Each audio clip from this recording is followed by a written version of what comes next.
yaratsa yaradan, yalkanlığın kuvvetidir doğunun. Farkı yoktur gündüz gece, farkı yoktur gece gündüz, rahatlığın kuvvetidir doğunun. Farkı yoktur gündüz gece, farkı yoktur gece gündüz, rahatlığın kuvvetidir doğunun. Erkek doğun arkanda kayandır, nehir paydan kim etmeyecek uyandır. Olur barın kimde balıktın, buysuncun kimde kayandır, kara gözüm görücüdür doğunun. Olur barın kimde balıktın, buysuncun kimde kayandır, kara gözüm görücüdür doğunun. Lay la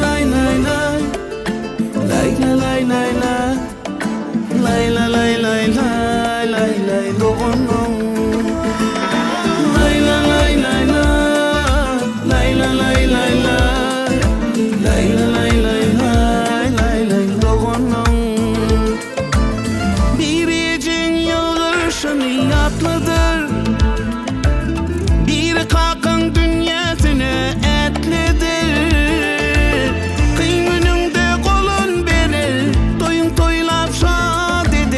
Baktın taytı doğasıdır doğunun.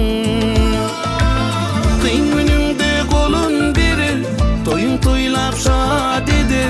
Baktın taytı doğasıdır doğunun. Gelinsini kim alıbır kucakta, uyku olsa devin onu şu çakta.